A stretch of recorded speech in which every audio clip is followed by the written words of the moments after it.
From the heart of Maine, this is the DuView Podcast.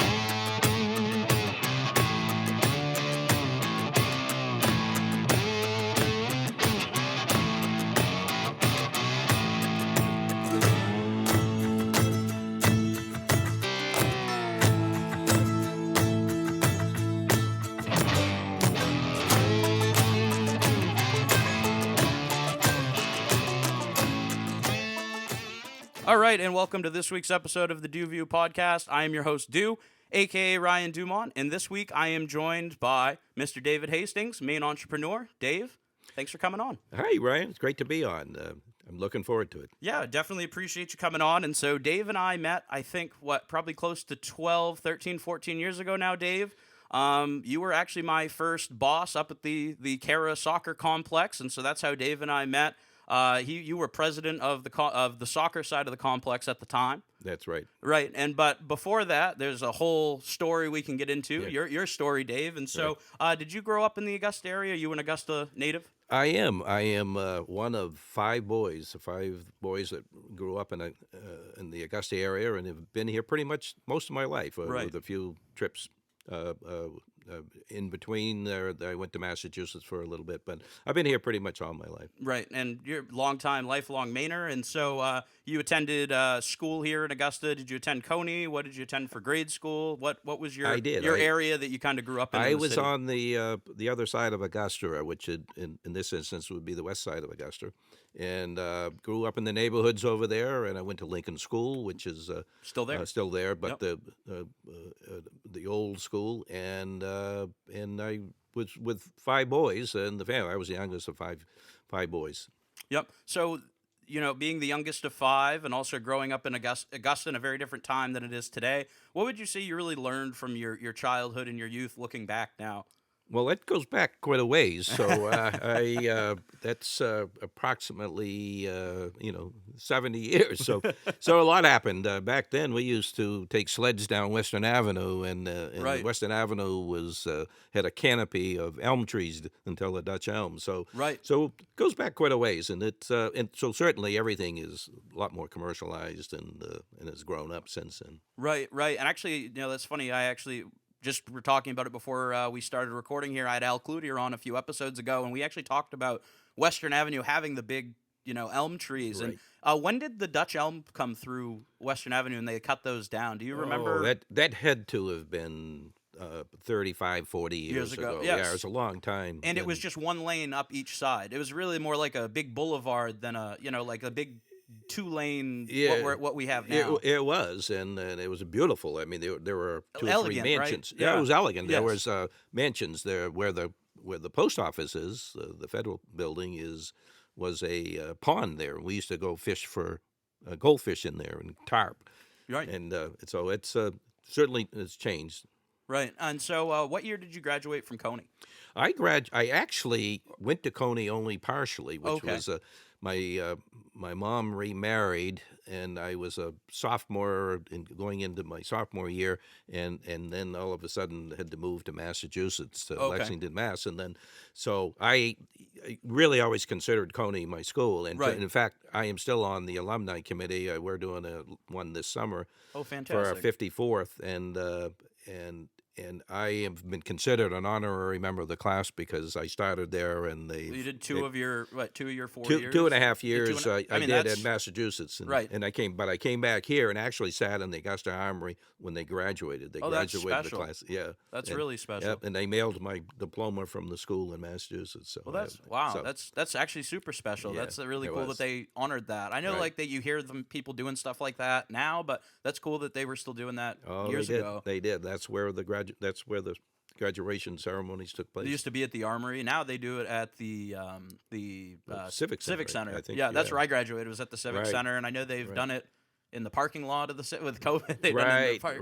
Well, in order to accommodate, aunts, uncles, grandparents, and everything else, you need a big space. Yeah, you do need a big space. And while the Coney Auditorium is beautiful in its own right, you can only hold 930-ish people. I think so. Yeah. I think there's somewhere around there. I remember where I was actually part of the facilitation, the design of the high school, the gymnasium, everything in the new school. So I do remember that. I was also involved selling the chairs and having people pay for put their all the names on the placards. the Yeah, placards yeah. on the chairs. So I was actually leading that up at the time. I was on the building the new Coney. But, Right. Well, that's actually funny you say that. I didn't know that you had a hand in that, Dave. I spent a lot of time in that theater in Right. high school. I mean, Right. this is actually what I have up here in the studio. That's a prop from one of the Chisel Whistle Oh, shows. yeah. Oh, They that's had good. those at the back. I mean, I was in Chisel Whistle and I was in Yep. the chorus and the band. So I spent a lot of time in that auditorium looking at all those names. No, well, and- that's great. No, it's the whole old school was beautiful in its Yeah. own way, but it was but totally different. The old Coney Right. and the new Well, Coney. then the extension that they added on, because I mean, I talked with my dad, and I know I've talked about this on the podcast before, but they had so many kids at Coney at one time. They had to have two a day session and like an I afternoon. was part of that my freshman year. Were you a day session I guy? or, I believe I was the second session, and because we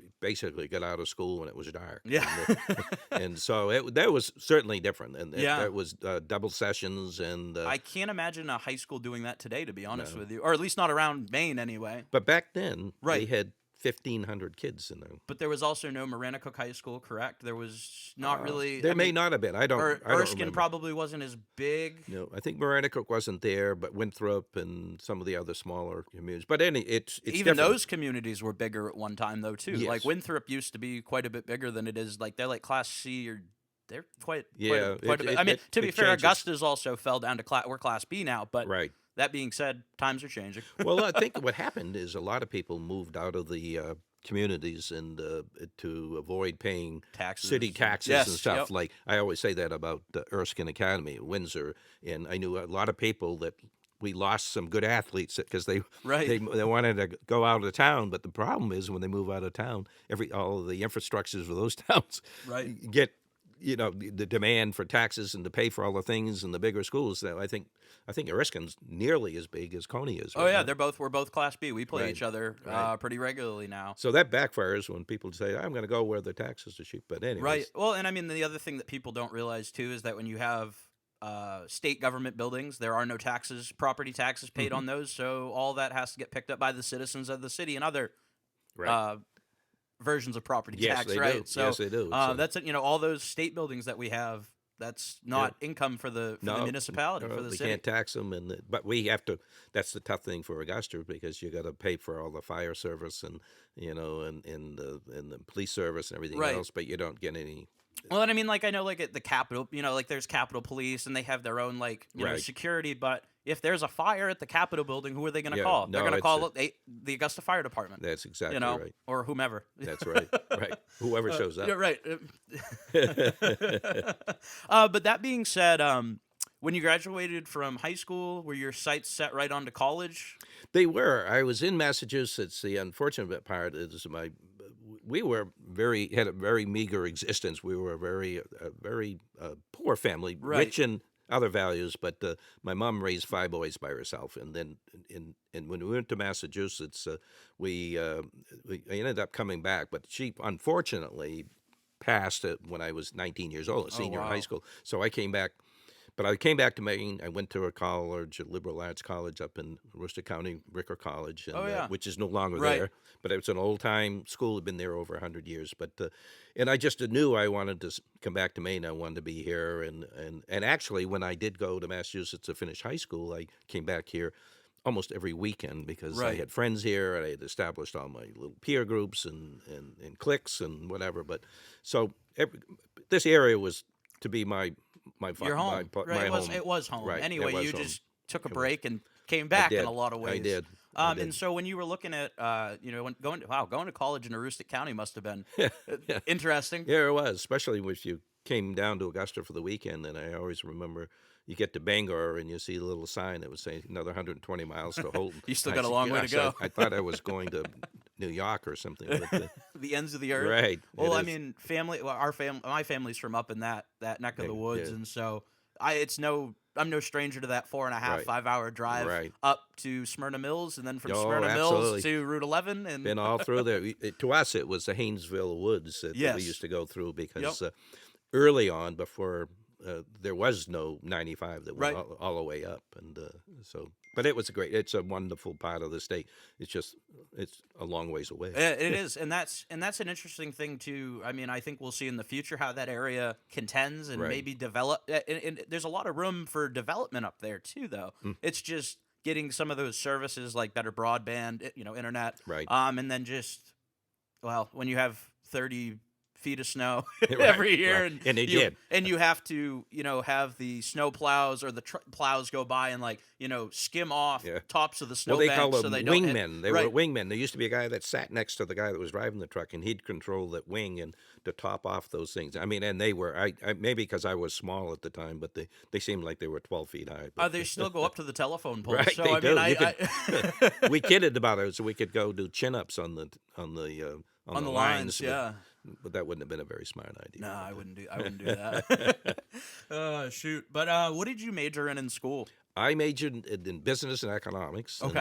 and I always thought that was interesting. I mean, my first job in life was a paper boy, and it's fun, which is a little bit of a story there because all my brothers had paper routes in the city of Augusta. Between the five of us, we had at the same time probably covered 500 customers. In the Kennebec Journal at the time, the circulation manager, Mr. Parent, said, "We hope the Hastings boys don't go on strike because nobody will get their paper." But I was going to say the Hastings boys supplied all the reading we material did. to the entire town. Were. It was my first job. I think I was 11 years old. But Yeah, I mean, that's even crazy to see how that job has changed. Like, you don't even really have the local kid riding his bike around, No. throwing papers at the No. doorstep. It's now some guy at 3 in the morning, or it used to be anyway, a guy in a car or a van at 3 in the morning Right. just, throwing papers out. Right. No, it's true. It probably established more work ethic in me at that time than probably in any other point in my life because if I had the flu, I still I had to go pedaled, yeah. because nobody else could do it. You didn't call somebody and have the paper delivered. You had to Right. get up and go whether you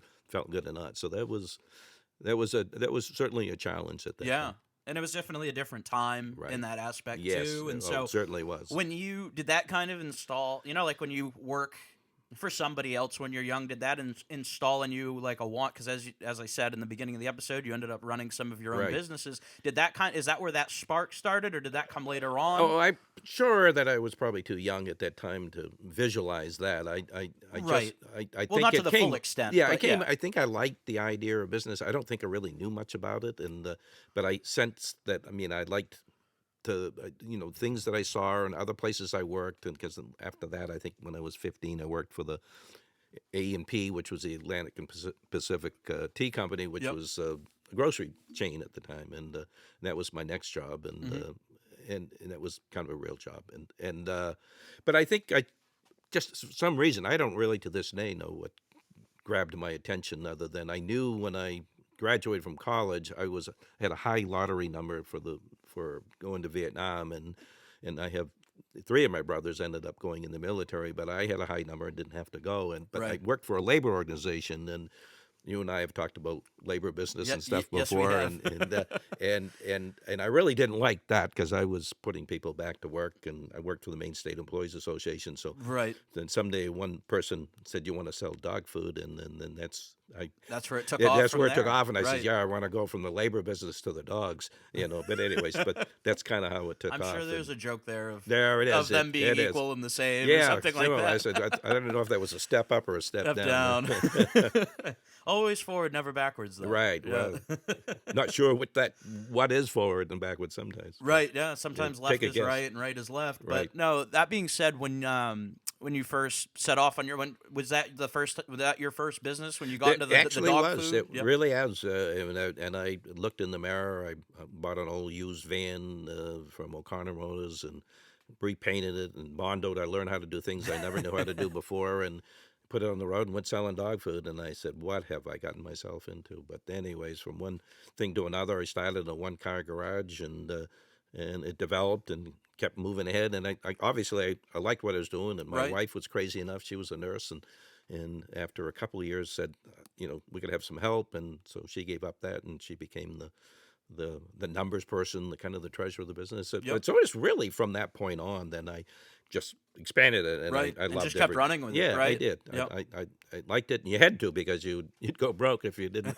You Right. couldn't stop at that point in time, and anyway. Yeah. If you don't stop treading, if you stop treading Right. water, you'll sink. Right. Right. You're right. Exactly. Yeah, and so that's definitely interesting, and I'm sure that is you've had highs and lows with that as you do with Oh, being a business absolutely. owner. And so, Yeah. at what point, Dave, did you consider yourself like it deep inside? You know, you get those Yeah. internal feelings, that gut feeling. At what point did you feel like I'm successful? Or Yeah. maybe you still. I mean, what point did you feel like you I got to that I place? think it all those different things because along that same time doing that, I became involved in the YMCA. I was president of the Y, and I was at a crucial time when they were about bankrupt, and we had to get the banks and the community to get together. I was, and I was doing a lot of community stuff, and I think Community it's at that organizing. point, and Yeah. then because I think all these things I developed confidence in because Hmm. being a kid that didn't have much, didn't have a lot of confidence as a young person, but being involved in these things, I think certainly changed that, Right. public speaking or getting running a board for the YMCA, which was Right. the old YMCA, and those kinds of things, and I became president of Kiwanis, and so I think all those things added to my confidence, which Right. really I used in my business. Right. Yeah. I mean, well, everything is all interconnected like that. I Yes. mean, we all build off whether it's public speaking or whether it's whatever where we fall. I guess what we feel inside, we feel short on. Maybe we're not Right. maybe we don't have the best social skills, or we don't have the best. Right. You work through other Yeah. parts of your other aspects of life to hone those Yeah. skills. And they do, and I think those things did. I got more confident, and I said once I got my confidence, and then there was no stopping me, Right. and at that point, Right. And so, what life lessons have also applied to the businesses you have run? I think it's the putting in the hard work, and it's not giving up. I mean, we borrowed a lot of money from the banks to do the things we did. We Hmm. added on to we started in our home on Eastern Avenue, and then added on several times to our warehouse. We ended up with 20,000 square feet, and I think those kinds of things. And we've done it, and we're still paying our bills, and I think those things is what encouraged us, to keep going ahead. And I had visualized at that time that I had to make certain business changes and Hmm. decisions if we were going to survive and be successful. Because we when I started in business, it was interest rates were 18%. I mean, that's under percent. That's what Right. people pay on their credit cards today, but that isn't what. But isn't what you paid on a business loan, and Right. so we were battling some difficult times. That was back in 1978, I believe it was, when we first started, and so I was gonna say, and things, the late '70s were tough for yeah, a lot of people there were. between the oil embargo Right. and everything else. That was, I mean, post Vietnam, America was tough for Right. the Carter presidency and into the Reagan Right. Reagan Oh, presidency. it It was is. And tough. things Yeah. change, and Yep. the economy changes, and Oh yeah. you got but so that's why I personally admire entrepreneurs because there's no guarantee. You don't know where your next meal's coming from, Right. and you throw 10 things at the wall, and six Maybe of them one. stick, Yeah. Right. or even have Yeah. one or six, Right. but at least doing it. And that's why I have such an admiration for people that do it. And I see people around here in the Augusta area that have just done things. I think more recently the downtown Augusta, and what these Right. people have Right. taken on these horrible challenges that nobody else would ever get near. But Yeah, and that's really impressive too. I mean, we've seen a lot of very successful business ventures pop up, especially I feel in the restaurant sector Mhm, around here, mhm. Between like Corey Tap down in Right, Hollowell, right. Kushnock and Parkhurst and those folks Right, over here, right. and then out out where you Yeah, the live White now, Duck, the White the White Duck, Duck, yeah. out towards that. And neck what you of the see with woods. them is it often is multiple partners. Yes. So that's kind of unique. And I was once told by my father-in-law, I think it was, that says if you're going to be in business, if you can't do it yourself, Don't. you shouldn't do it because you partners, you just get. But they've learned over the years. I think these people have learned, and this is not just common here, but Right. you go to the Boston market and restaurants. yeah. They own multiple restaurants, different names, different food, Right. different people owning them and running them. I find in Florida too, where we went, that the same thing down there Right. is there could be multiple. So that's kind of a big change in that part of the. It's almost like the other business people in the area have found mutual respect. Oh, we both do business separately and in different sectors. Why don't Right. we unite and do something? I think it's Right. definitely rooted in a mutual respect and probably some friendship. I'm Yeah, sure it with is, some of these and guys. because sometimes it can backfire, Oh, of because course. you don't agree on something, but somehow they've in modern times people have been able to make this work better, and I think which is good. And, Yeah, I think a heavy level of cooperation is always good. right. You Whether that swallow be your in pride business, sometimes. right, You and know, admitting you're wrong, and right. that's not an easy Yeah. thing to do. Yeah, and just like there's more than one answer to every solution. Oh, And, yeah, most definitely, most definitely. And so, while also balancing your business life, as you mentioned, and as we're going to get into, you also spend a lot of time in the community doing things and Right. helping, whether it be, as you said, the YMCA or Right. Kiwanis. But as far as I'm concerned, the big one is CARA, Yeah. the Capital Yeah. Area Recreation Association.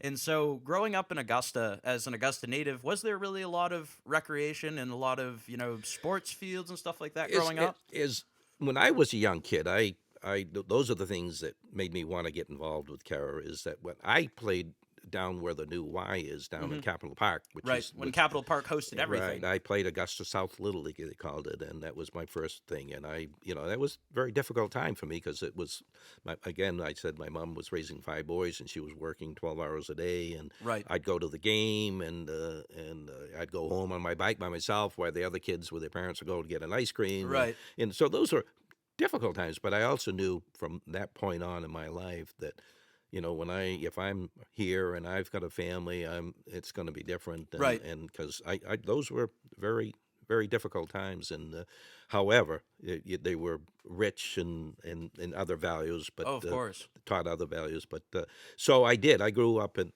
Capitol Park is where a lot of our activity was, and so none of the CARA kind of things were None of really that was thought of. Not existent- really, in not existence yet. quite at that point, Right. because it really wasn't until about, I think it's almost 45 years now. But Yeah. but And and that's what I think is really unique about CARA. I know I talked about this previous episode, as I mentioned, with Al Cloutier, Right. who's also been a longtime member of CARA, but you've had a direct hand in the building of the soccer complex. I did. At the Was far end of the fields, and you've done a lot up there, Dave. How many years have you been? We'll get in and unpack all the individual items in Okay. just a second, but how many years have you been a member of the CARA board? the CARA board, I think, is going close to 30 right now, and I started on the Little League, Farm League, down the Baseball end, yeah, yep. the baseball end of the field, and there's like so many young people here, if they're playing sports in Augusta, you kind of move down the road, Right. and then on to soccer. But so it's been about 35 years. Right. And so you joined back in the late 80s or so? Probably that would be. Let me see. 20, 30. Yeah, probably late 80s. Yeah. So you've definitely seen CARA grow. Well, a it's lot. when my children got old enough to get. That's probably like typical with most people. Right. Somehow my kids started and left, and I'm still there. But Right. Well, yeah. I'm glad we have you. Right. But so when did your involvement in soccer start? How did that come about? Because I talk a lot about the soccer complex on this podcast. I mean, Right. I'm up there a lot. My dad's up there even more than I am, and he's he's wanted certain things for the city in terms of recreation, because he's similar to you, yeah, big, he's been big involved, Augusta right, person, exactly. wants good, Yeah. Well, that's safe, clean recreation for the kids. The soccer is an interesting thing in that it was originally my idea. I was involved with a board that was called the Darago, which is still is a name in existence, but and a group of people, and there's people like Steve Robers, Yep, David I remember Steve earlier. He was still involved when I started for a year. Dave Yep. Lippman, Eric Lindquist, and anyways, Yeah. so, but I said, we got tired of all these, the Brunswicks and the Watervilles beating everyone up in soccer, and I said, we really need our own complex. So anyways, I come up with a crazy idea and met at the Elks Club with the CARA board and said, we'd like to build a soccer field, and I think it was one of the gentlemen on the board said to me, whispered in my ear, he says, only one soccer field? And I said, well, I didn't want to be greedy, but so anyways, before the meeting was over, he said, well, how about 3? And that wasn't the plan. So and that was how that all started. They were Really? sitting there, and it's been an amazing story since. And the unfortunate part is none of our kids ever got to play on the field because we built by our own hands and sweat and Blood, sweat, and tears. Yeah. Blood, sweat, and tears, and at night working under headlights. We had no clue what we were doing, but it's amazing that things came out there. I mean, I was going to say, for a bunch of guys who didn't have any idea what they were doing, you guys made a fantastic complex. And the amazing thing for those 3 fields that we built for about $150,000. Today, any one of those would be $500,000 easily for a natural turf field, and on top of it with irrigation. That irrigation system is probably one of the best on the road, and none of us knew what we were doing, but we were laying pipe and electrical lines underneath to make it work, and it's been amazing that it's worked as well. I mean, right. Obviously, and I mean, like this year we just replaced the check valve. Yeah. For like the first time, and you know what I'm probably- saying. I probably mean, it's it's probably been there since you guys 22, put it in. 22 years. Yeah, I probably, mean, like we try to take care of our stuff, obviously at the you know. Yeah. I mean, we try to take care of what we have. Right. I mean, like for example, we're going to be eventually getting a new tractor at some point, Right. but we've had the last one for 20 plus Yeah, years. it's you know, been around a long time. But we've gotten our use out of it. But you try to take care. You try Right. to take No, care of we what do. you have. And plus, you know? don't have the assets that are all a bunch of volunteers that are. I mean, I go through the days and trying to sponsor a senior Babe Ruth team because they had Legion, but certain kids couldn't play, so we developed a senior Babe Ruth team, and we were going around the barrels picking out bottles so we could buy baseballs and yeah. stuff, and so. But it's a lot of that history, but it was all for a good purpose. Right, and so when did you guys cut the ribbon? What was the ribbon? I think we finally was 21, 2020, 2001. Gotcha. That we've finally had the opening ceremony and got underway, and it developed from there. And things like the YMCA, I used to be involved with the Y took care of all the soccer and so forth. I used to be involved with the rec program, and I right. was involved with running the soccer program for the Y, and then anyways, it started there, and they ended up using our fields, and so it kind of grew from there. Then Right. We also knew the high school needed a place to play, and we wanted a nice complex and right. and all that. So and it is, and that's the beautiful thing. We're still very spoiled to this day. I mean, before they opened the turf field over at Coney, Right. obviously, and we'll see how that plays into the Right. whole scheme of things. But that being said, though, we're spoiled. We Oh. go to play. Gardner was building a new field this year, and we had to play them up at that little dirt scrap field up Right. behind UMA, Right. up behind the Civic Center. Right. Oh my gosh, it's Yeah. not even regulation size. No, And no. the fact that the refs let us play on that field was amazing. And so again, and people say that come from afar. You guys have the nicest grass fields we've ever seen. We have people that come there. I mean, often when we're working in the concessions, and they would say, "Boy, the city, they do such a nice job." Fields." And as much as we love the city, and they're great partners with Right. us, and a lot of things that we do, but they're not, they're done by these basically a small group of volunteers, and Right. and it made this happen, and then that's that's the big thing too, and that's why I don't try to be a prick about it really in a Right. lot of ways. I try to just educate people on Right. that front, because it's like, hey, you actually, and again, no offense to the city of No, Augusta, no, but they good. don't manage this. No. This is all volunteer. Right. This is Right. this is They help. This is, They certainly do. help, and they Right, do, and do in-kind things, and they've been a great partner. But Right. it is us. It's volunteers. It certainly is. And that's so unique. And so, in your opinion, Dave, what makes CARA, or CASA, or the soccer end of things, or just the entire organization? The whole CARA organization is so unique in that it's done by volunteers, and I have looked far to different regions of the state and other states and other places that I go, and I've never seen anything quite like it. And it's a group of people that have made the nonprofit that For 45 years. for 45 It's unheard years, of. I mean, which probably is a right? bad thing for it, because it's volunteerism today, and I'm sure you're aware of the young unfortunately. people, not necessarily because you're not a good example of that. I'm an outlier in my generation yeah, anyway. So you are. So that's the difficult thing, is that they just don't do it, and there's the millennials and whatever, Right. but it's just not the same, and there isn't a big group. There's a dozen people on that road that do the majority of the work. And I mean, if that. as being I think I don't think this is untrue without untrue saying this. I think I'm the youngest person on the board. Oh, absolutely. I wouldn't. And think, I mean, the next youngest person is probably late 30s, early 40s. like Joe LaJoy. Joy LaJoy. Yeah.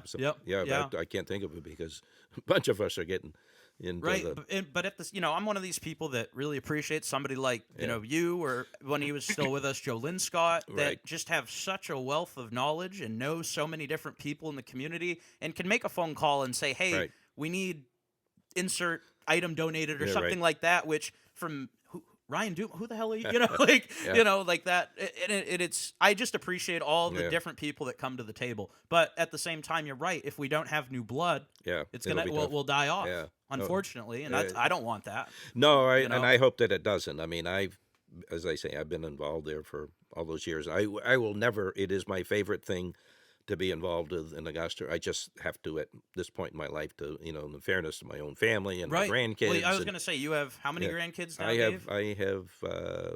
have 7 grandkids. That's Yeah. a lot of time, and especially your kids all live out there, And they live in different places, all so over the place, I have right? to travel, and I don't want to miss a moment of their things. But I will never stop being involved with CARA, and Well, you're more or because, less grandfathered in at this yeah, point, anyway. I kind of guess so, and unless I get kicked out. But anyways, I don't think we'll. it, I mean, what'll there may be happen to me. jokes, but they'll never Yeah. kick you out. No, it is my favorite Right. thing, and it's because it is so unique. And I was just looking at the video because of our new website. The new website, yeah. and I remember doing those, and I hadn't looked at it for a while, and it just kind of reminded me of the importance of the place that we have up there. Right. Yeah, looking back on some of the other in the video, some people who I haven't thought about in the community for a while, Right, too, was right. pretty special. And you missed Joe, who was right. the big granddaddy of the whole road, and losing him was a big loss. But his legacy is Definitely it carries secure on. and will Yeah. continue to live on. I Right. mean, I told this story. I'll tell it again because I just really love this story. It really shows, the type of guy Joe was. One day I was, as you know, I worked, over at the Right. fields during the summer as my summer job, and as you know, the dirt section of the road always gets absolutely destroyed with Right. potholes every year. Right. And so Oh, yeah. there was one really big one that everybody was hitting. If you had a sedan, you basically bottomed out. And so yeah. I had some extra hours at the end of the week, and so I went over and decided to fill the hole. And so, I'm doing it all by hand. I have the gator and some shovels and some rakes, and I go over Yeah. to the dirt pile and whatever, and Joe pulls up the road. He Yeah. goes, "That looks like you're working awful hard. I'll be right back." So he Yeah. drives up to Get the tractor. came down with the tractor, Yeah. and we had it done. And it was hot, it was Yeah. a hot day, but we had No, it that's done. great. We had it done real, and that's just, Yeah. I'm like the young buck on the complex. Right. He's the godfather in a lot of ways of the complex, and he's willing to come down and give me a hand. No, that's great. Well, that was Joe. That's right, Joe. exactly. Yeah. And they said the Yeah. same thing when I was talking with Al. I said that's my Joe story. Yeah, That no, I didn't he- have a lot of interaction with the man, but No, he was something else, and that's it too. And if Joe always thought there should be more people like him, and I said, Joe, they only make one mold of you, and because he couldn't understand why people just didn't line up and work the concessions and come over there and work, and I said, just put the community I first. said, yeah, and the us kids older of the guys, community. I said they care, but today people say, well, I'll write a check, and they says, and that they It's think easier we'll- for them to give money. money. It because is they because see time is other even things are bigger more commodity. important. Right, exactly. And so we have to understand that, even though we don't always Want to. want to, but that's kind of what we have to deal with today. No, and I and think that's living proof today. I feel that, but I look at all the, and to say that, yes, you're right, but also at the same time, I look at almost every person on that board, either the member organizations or the CARA board itself. A lot of us, CARA's not the only thing we do. Right. No, I mean, that's I have true. the podcast. I work Right. 50, 60 hours a Right. week. Have busy That's right. schedule. And so I mean, same thing with yourself and my dad and a lot of the other Right. Brian Chamberlain, a lot of these other guys that Right. are on the board with us. They're not just into one thing. Right, They're no, into and this, that's it. which And is we have to this, remember and, that, right? so, yeah, and so, no, they but have it's still fam- amazing that we still get Yeah. everything well, something done, that turns them on to it, and it's to me, it's a great character thing. If someone decides this is something they think is important, I think, well, it tells you something about the person, their character, right? Yeah, their character. It's a great character, a positive thing, and I just thank God that we do have some people in the younger ones, and Right. Yeah, most definitely. And so, speaking of the future of CARA and keeping the lights on, so to speak, we have CARA has a big event coming up here on June 4th. We're going to be Yeah. having the annual CARA auction. Right. So you're the chair of the CARA auction committee. Right. So if you could just describe a little bit more about the event and just kind of go into some detail Okay. for the listeners. Gladly. This is our second annual. We had to take a little hiatus, obviously, with the virus and Mm-hmm. around for a couple of years, and we felt, especially myself, felt that we couldn't go after businesses when they were struggling to Or even barely survive. open, right? Yeah. Right. And so I said, and I know there was some pressure to go back last year, and I said, we just can't do that. I said, we're doing more. We're helping more people by these people in the community by just staying away from them, let them catch their breath and get back on their feet. So yes, June 4th will be our second. We were remarkable. It used to be just a brief history is that we did an online auction and which generated us $5,000-$6,000 or something like that. And I once proposed to the CARA board. I said I think we should be doing a live auction In person. in Yep. person in a venue and everywhere, and everyone had second doubts and said it's kind of doubtful that this would work, but amazingly we went through the first year and we didn't know until the night of the event in 2019, Mm-hmm. that Saturday night, and when it was all said and done, everyone was guessing we might raise 15,000, 10,000, and that was better than the old method. And Right. but when it's said and done that night, we had done over $30,000, and it just blew everyone's mind. And I And said, that is just mind blowing just Yeah, itself. it is. It is absolutely is, and Very we generous put it together. community. We had Yep. a talented group of people. I took what I consider my marketing business skills, Mm-hmm. and I take Sue Brannigan and her talent of putting. We book changed list the together, logo. We yeah. changed the logo Yep. to be more colorful and to be more reflective of what we do over there on the Piggery Road, and I think all those things came together at the right time, and Mm-hmm. a tremendous committee: Mark Perry and Stevie Brooks and Al Cloutier and Paul Potvin, and I don't want to leave anyone out. These were Right. the But we have original a backbone. fantastic Right. auction. Mindy Jorgensen's on our. Mindy is now the new one, Yep. right? She's Right. new, and because you need to keep adding new ones, and Right. she's wonderful. Fab. Fab is new, and uh, Mike Carriganis, Brian Chamberlain as and well. Brian Chamberlain. He's myself. a ball of fire, and Yep. Ryan Dumont. Yeah. Ryan Dumont. Yeah. So but it's great, and I think we're gearing up. I hate to make predictions, but I'm sure we'll surpass 30,000 that we did. And Well, that's the hope, right? yeah, it is, and I think we can do it. It's key to get the good bidders there. We have some very good people in the community that spend money on things like this. They know what our mission is, and they think it's a great cause. And they value a lot of the same things at the end of the day that we value. Exactly, Which is and beautiful. they're willing to pay A full little bit price more. for Yeah, something yeah, because right. they know the cause is good, and I think that's what we're Not we're only dealing do they with. get tickets to a Sox game, but they also feel good about knowing that a kid got to pick up a bat and a ball for Right. himself. Right, exactly. And I mean, it's not always that dramatic, but it is at the same time. Growing up in a meager, having a meager opportunities, that Right. I've always thought it's important that no kid should not ever be denied the opportunity to play Play in some sports. type of recreation. And even if Yeah, even if we had to, and I've always been a big proponent on CARA that if someone needed their registration for Right. Little League or whatever, soccer, or whatever, that we should have something to do this. So no kid should be denied, because I know there were certain things when I was a young kid that I couldn't do because Right.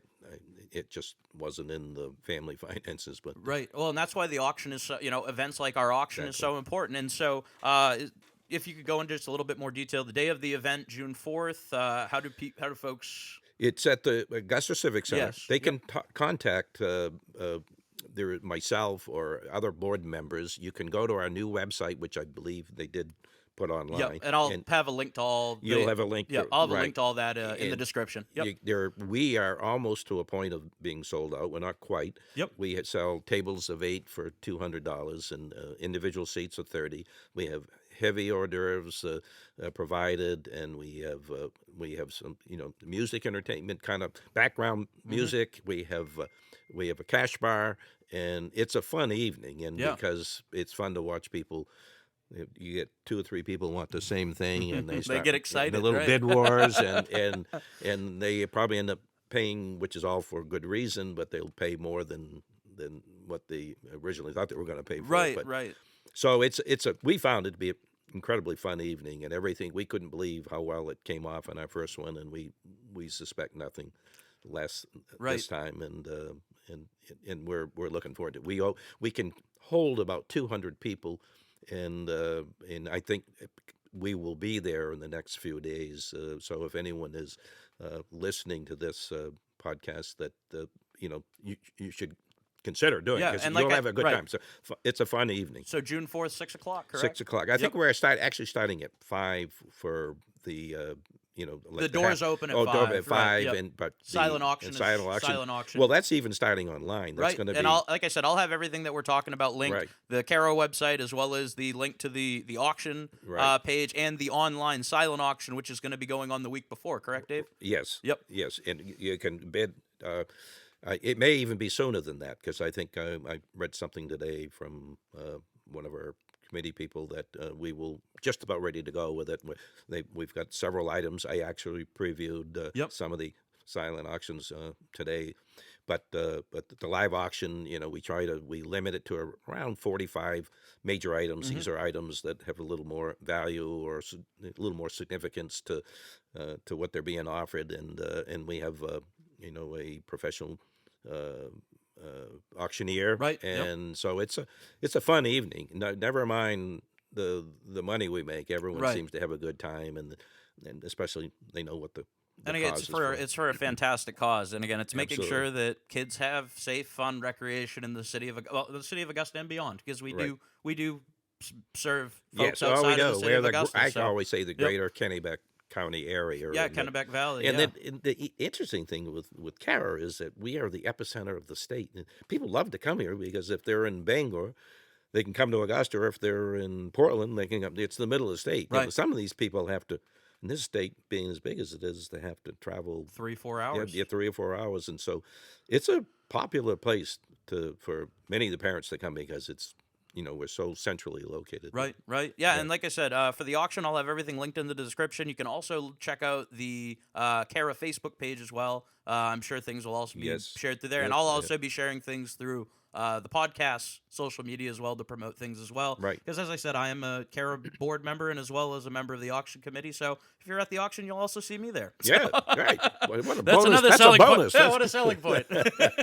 Yeah. But and how many? You said about 200 people, 200 is Yep. kind of our max there, Max because out, we're yep. in the north wing of the Augusta Civic Center. right? Yep. So And it's that's about as much as we can fit in there in order to properly arrange the silent auction items and do the business that we have to make do that night. everything work out. Yeah. Right. So like I said, June 4th, 5 o'clock. Right. Over at the Augusta Civic Center, the second annual, Second annual, yes. annual CARA auction. We like to call it the Sporting Fields for Yes. Kids CARA auction, because it really is. It is what for- we're doing. yeah, it's for the Sporting youth. Fields for Kids is what we're doing, and so that these kids have good places and safe places to play, and nice places, because they are some of the best Grass fields, in the natural state. fields in Yep. the state of Maine. I'd and, even argue in New England. yeah, and, and it could- again, that the is fact true. that we can go up against air, and again, we are limited economically here. right. The fact that we are able to do what we do is and it's Yeah. because of events like this that do allow us to do that. Right. So This and and- super, that- and yeah. and we'll talk about that in the Okay. summertime. But Right. there's also the early fall, the golf tournament Right. as well. Those are the our two two major big funders. Yeah. Exactly.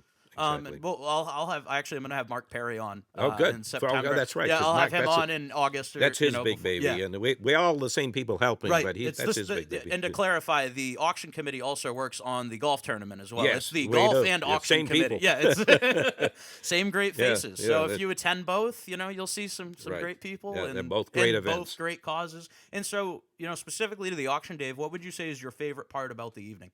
Just off the top of your head. Oh, it's just the camaraderie. People, it's a lot of times you'll see people there that I saw way back when I first began, and they come back because it's like that and the golf tournament is you people, they feel, hey, that complex did a lot for me as a kid, gave me opportunities, and I think it's kind of like they're paying it back by when they come to these things. And I think that's the part. And you see people I haven't seen in a long time, and It's and almost good like to a catch up. mini reunion in Yeah, a lot of ways. it is, Yeah. and much right. And there are newer people, and there's obviously younger people that are involved. But I think there's that connection there is about That's as special, good though. yeah, it is. The money is very important because that's why we do it. Obviously, yeah. But the connection of people coming together and say, "Hey, this is a good cause," and and we're lucky that we're able to come to with the last couple of years, man. I'm a social butterfly, as I know Yeah. you like being in the social setting with people, and it's been tough. Yeah, With no, it is. COVID, People it's had good to live our life differently, and Right. and that's tough because I know at my age in life at 74 that I'm not gonna sleep in a closet because right. my days are numbered. Right. You know, No, you want to no matter get how I out look at and bask in the sunlight. right. No, I get Oh, you. I do. I get you. No, I'm very much that way.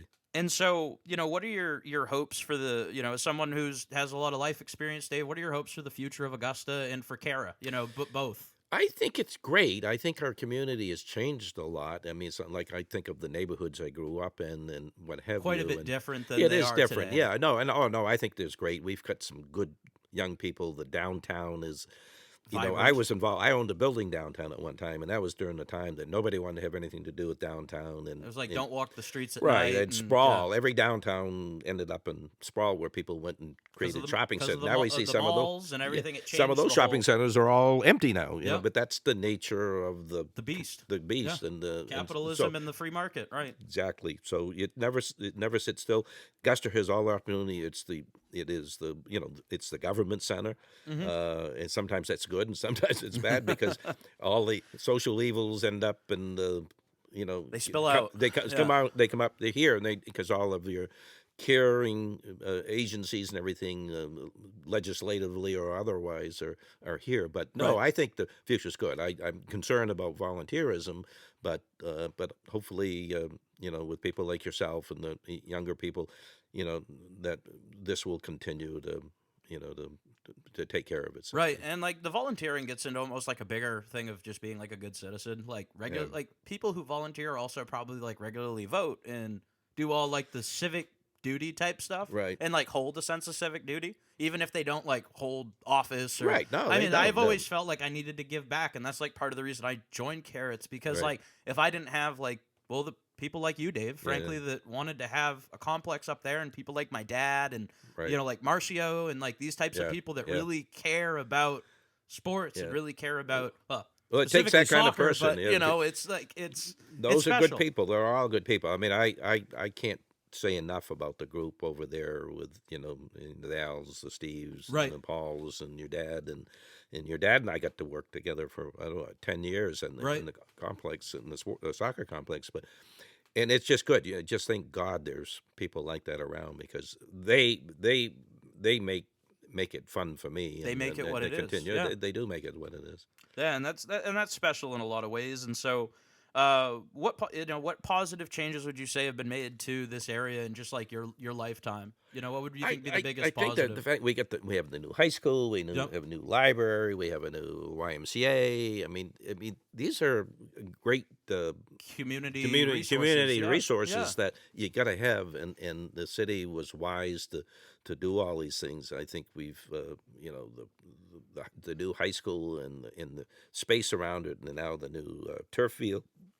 These things are important, and I think they are maintained. They help or support the vitality of a community. And Oh, most definitely. I think a good and I test think that's of a community's health is what do they have, like the YMCA's, the library, and like I think I remember writing a letter to the editor or an op-ed in high school because they were voting on expanding Lithgow Library or Right. increasing funding or doing something Right. in case in point, and I wrote in favor of it because I'm a student of history, as I Right. know you like history as Right. well. And I said, what used to make an ancient city great, like the library at Alexandria, having this Right. center for learning, having the center for knowledge. Right. That's a huge, you can't just look at it as a building that, that holds books. You Right. got to look at it No. as the great, what community value does this place have? Absolutely.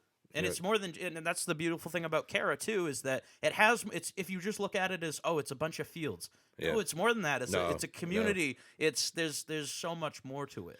Some of the things I've written up, I said, when I'm putting a plea out to someone in the auction, I put out to the Red Sox and some of the professional sports teams and stuff, and I often reminds me that people need to remember that we probably generate close to, I say close to 75,000 people a year, grandparents, uncles, cousins, kids, brothers, sisters. Yeah. Yes, and that come there and utilize that space, and and they bring their blankets, and they bring, and the kids get to run around, and the kids on the fields, and then the little ones are off the fields, and so I think it's a great community connecting place, and for lots and lots of people. I think it's underestimated how many people get to benefit. Truly appreciate it. Yeah. And I think everybody that the only people I see that ever complain up there is the people that bring their dogs. And to clarify, we have a no dog policy up at the whole road. Well, it used to break my heart because I made my living off pets. Right. And I tell them, I said, but they come up in a lot of the things we've had liability issues, dogs biting and people getting bit, and just from a poo-poo standpoint as defecating in the middle of the field. Yeah. Some kid rolls in it, and people don't understand. But I could have a million stories. We spent, I did, well, it wasn't my money, but probably close to $3,000 in just signs that, it's not that we have anything against. I'm a dog lover. My dad loves dogs. Everybody. Yeah. The Mindy Jorgensen has a couple dogs. Yeah, everybody has animals for the most part. It's not that we don't like them. It's just that. There's a place for them. It's a time and place for everything. It's just not good because it's not sanitary, and it's anyway. But anyway, it's always been a little bit of an ongoing problem because I go out of state and I see dogs at a lot of these places, and I just shake my head because I know what it's involved in being involved in these complexes. So anyway. Most definitely. Well, I appreciate you coming on, Dave. This has been a great conversation. Right. Really, like I said, anything to do with the CARA auction, if anybody's interested, everything will be linked in the description for this episode. So you can follow all the links there, and also check out the CARA Facebook page, Capital Area Recreation Association. Yeah. But more importantly, Dave, like I said, thanks for coming on, my friend. And thank you for having me. Yeah, of course. I've enjoyed every minute. I mean, I liked your questions. Yeah. You didn't... You didn't. I thought you were going to really make a mess of me here, but that's for the next time. Next time. Now that I got you in the door, right? Right. No, like I said, thanks for coming on, Dave. And like I said, you were my first employer. You were my first boss. Not my technically employer, but you were my first boss. Right. It's a special full circle thing to now be a board member with you and to continue to do the same work you were doing then. Now, in a lot of ways. Well, it's great, and I'm glad you're doing it. I think this is a great idea you have, and I think it gets out a lot of information and tells some stories that people wouldn't otherwise know about. Right. And that's the name of the game. That's trying to document what would otherwise go undocumented. You're right. So. Thanks everybody for tuning in. Hope you appreciated this episode here. I'll be back next episode with Augusta, Maine Part 2, continuing my historical series on the founding of Augusta. As you know, it's a really key role to me, and if you missed Part 1, you can go and grab that now. That's a good old episode 23, so you can just go back in the library and find that. Augusta, Maine Part 1 really talks about the founding of the city, Fort Western, and Augusta changing from a frontier city into an industrialized mill town. So be sure to check that out too. And like I said, thank you to Dave Hastings for coming on for episode 24. And we'll be back, like I said, in a couple weeks with a new episode. But in the meantime, guys, check out the CARA auction. Fantastic cause. Like I said, everything's linked in the description of this episode. So be sure to check that out, and be sure to keep up with me on social media, the DuView podcast. Just about everywhere else, with the exception of Instagram, which is DuView207. So be sure to be following us there to keep up to date with all of the DuView podcast goodness that is out there. And like I said, guys, have a good week. We'll see you in another couple.